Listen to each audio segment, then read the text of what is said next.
Muito bem, a lição dessa semana, a lição número 5, falando sobre a missão de Deus, fala sobre desculpas para evitarmos a missão. Algumas pessoas utilizam algumas desculpas, como por exemplo, eu tenho medo. Outra desculpa que Jonas utilizou é a ideia falsa de como é Deus e como Deus trata os seres humanos. Quando somos chamados para a missão divina de salvação, geralmente nós criamos nossa fantasia de como vamos cumprir essa missão. E quando as pessoas conseguem enxergar que existem obstáculos à frente, geralmente eles criam desculpas. Jonas criou a desculpa do medo. Ir perante os assírios, eu não vou me colocar nesse risco. A segunda ideia, a ideia falsa, fugir de Deus. Ninguém foge de Deus. O Senhor está em toda parte. Jonas sabia disso. Por que ele se aventurou a ir para um lugar sabendo que Deus estava em todos os cantos? A ideia falsa de Jonas, de que Deus poderia assim deixar de lado o seu chamado para escolher outra pessoa. Deus não fez isso com Noé, não fez isso com Moisés, não fez isso com Abraão. Por que faria com Jonas? Jonas tinha uma missão de mostrar ao povo de Nínive que havia um juízo a ser executado. Hoje, em nosso tempo, nós temos mensagens poderosíssimas. A mensagem do terceiro anjo, das 3 mensagens angélicas. As 3 mensagens, primeira mensagem, temer a Deus e dar-lhe glória, porque vinda é a hora do seu juízo. Tem um juízo. Segunda mensagem, caiu Babilônia, a igreja que deu a beber para todas as nações do vinho da sua doutrina falsa. É uma mensagem pesada. Terceira mensagem, não recebam a marca da besta. Se alguém receber, vai provar da ira de Deus. Outra mensagem que vai ser necessária muita coragem para dizer às pessoas. Então Deus nos chama para uma missão de salvação. O que as pessoas podem dizer? Eu não posso ir porque Deus vai me castigar. Se eu for, Deus pode não estar presente junto comigo. Eu já ouvi dizer de muitas pessoas que sofreram perseguição e morte. Então a pessoa tem um medo, a pessoa tem uma ideia falsa da presença de Deus, como Jonas possuía. E por isso, algumas pessoas, elas querem se evadir do chamado divino para a missão de pregação.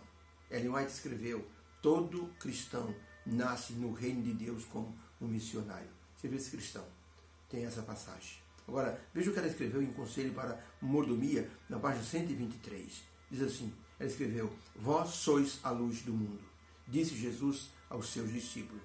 Quão poucos, porém, estão assim conscientes do seu próprio poder e influência. Quão poucos reconhecem o que poderiam fazer para ajudar outros a achar o caminho da salvação e ser-lhes uma bênção para a salvação. Por isso as pessoas têm uma ideia errada de Deus, uma ideia falsa. Jesus foi com seus discípulos para o mar da Galileia. E os discípulos ficaram com medo, porque eles não conheciam o poder de Jesus, o poder de domínio. E quando Jesus acalmou a tempestade, eles disseram, quem é este que até o vento e o mar lhe obedecem? Jonas, ele foi para dentro do porão do navio, tendo uma ideia falsa de que Deus nem sabia onde ele estava. Os marinheiros se viram no meio de uma tempestade. O texto bíblico diz que o Senhor mandou um vento e foi criada uma enorme tempestade. E os marinheiros ficaram apavorados. Jogaram coisas ao mar. Eles tinham a ideia de que o mar e outros elementos eram dominados por deuses. E os deuses do mar estavam curiosos. Então eles tentavam aplacar a ira desses deuses, jogando coisas ao mar. Primeiro queriam esvaziar o navio, para o navio ficar mais leve e conseguir sair da tempestade. Em segundo ponto, queriam aplacar a ira dos deuses. Foi aí que o capitão encontrou Jonas e disse, ora para o teu Deus, para que ele possa nos ajudar a nos livrar dessa tempestade. Foi aí que Jonas disse, é por minha causa que está acontecendo isso. Quem é você? Pergunta os marinheiros. Eu sou um profeta do Senhor. Eu estou fugindo do Senhor. Mas faça o seguinte, olha a ideia falsa de Jonas. Jonas imaginava um Deus irado. É exemplo dos deuses falsos que precisavam ter assim a sua fúria aplacada por um sacrifício humano. Joguem-me ao mar e o mar se acalmará. Aqueles marinheiros estavam sabendo que ao jogar Jonas ao mar, ele morreria no meio da tempestade. E eles então clamaram ao Deus do céu e jogaram Jonas ao mar e o mar se acalmou. Jonas imaginou que morreria naquele momento. Não imaginava o poder divino de controlar os elementos da natureza. Controlar toda a natureza ali com o seu poder. A pergunta número 2 diz assim: depois que Jonas foi jogado ao mar e o grande peixe o engoliu, como ele viu a providência divina cuidando dele e como ele entendeu isto? O texto de Jonas 2, 1 e 2 diz assim: e orou Jonas ao Senhor seu Deus nas entranhas do peixe e disse: na minha angústia clamei ao Senhor e ele me respondeu. Do ventre do inferno gritei e tu ouviste a minha voz. Verso 3: porque tu me lançaste no profundo, no coração dos mares, e a corrente das águas me cercaram. Todas as suas ondas e as suas vagas têm passado por cima de mim.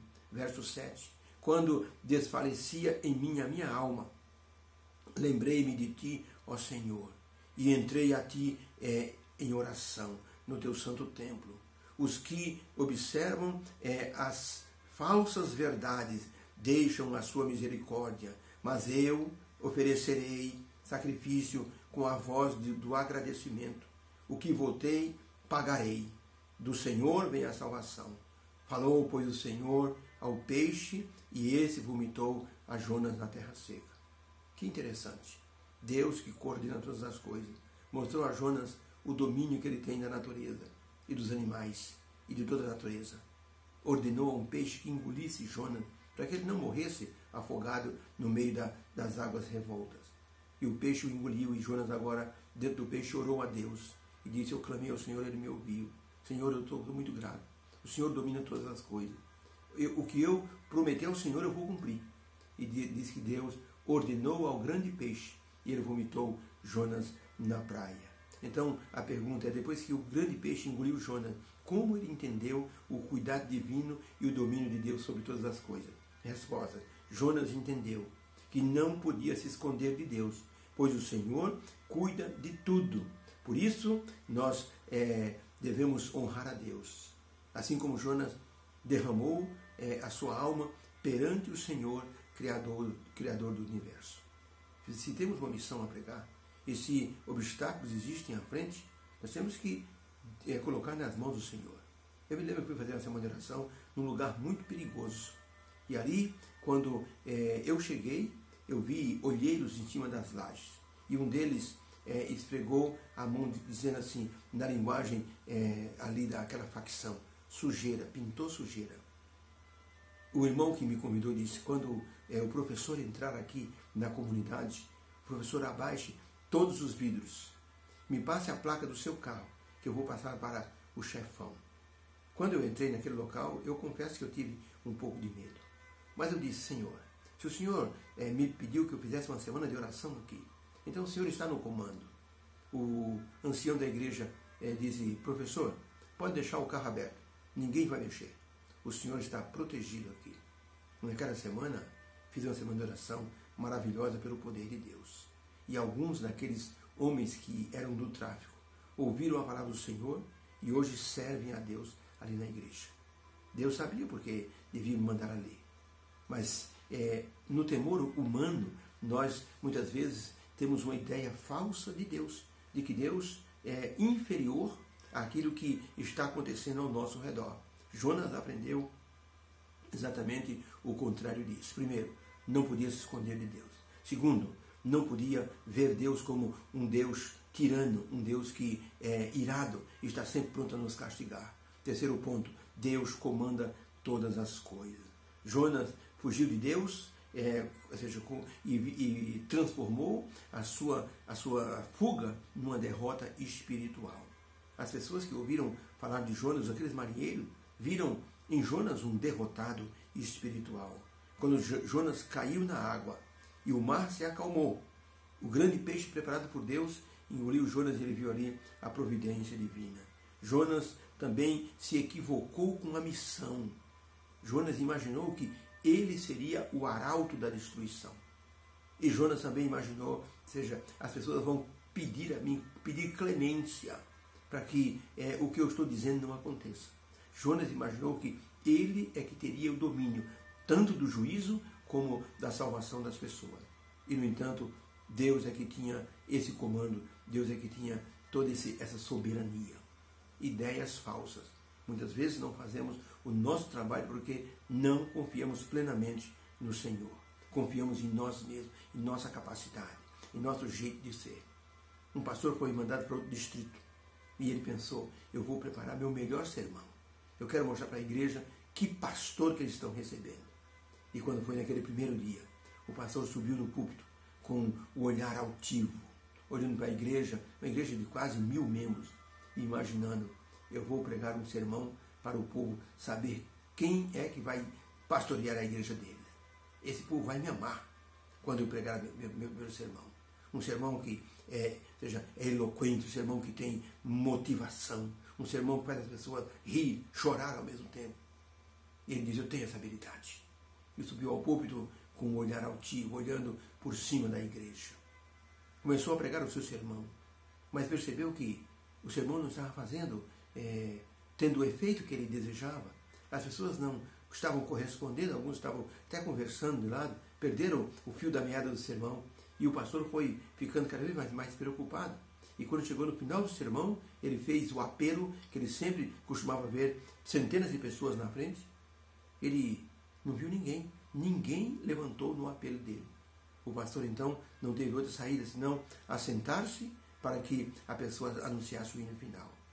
Assentou-se cabisbaixo, completamente triste e derrotado, porque ele imaginava que seria o seu melhor sermão e que a igreja iria amar aquele sermão. A igreja ia dizer, agora sim, nós temos um pastor de verdade. Ele não viu esse reflexo. E ele assentou-se com o seu olhar para o chão. Cantou o hino olhando para baixo. E desceu do púlpito com sua Bíblia olhando para baixo. Foi até a porta. Despediu as pessoas. Um velhinho passou. Apertou a mão do pastor. Disse, pastor, se o senhor tivesse subido com o Espírito Santo no coração, o senhor teria descido do jeito que o senhor subiu. O senhor subiu com a cabeça muito altiva, confiando nos seus próprios méritos. Mas é o Espírito Santo que nos dá o poder para a palavra. Se o senhor tivesse subido do jeito que o senhor desceu, o senhor teria descido do púlpito do jeito que o senhor subiu, com o coração alegre.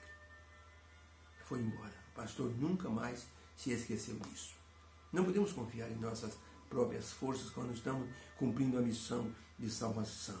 Jonas tinha uma falsa ideia do seu trabalho como profeta e confundiu tanto o seu chamado como a sua missão e a sua atuação no processo de advertência e salvação. Na mente de Jonas, as pessoas iriam olhar para ele com medo da destruição e iriam pedir clemência a ele e não a Deus.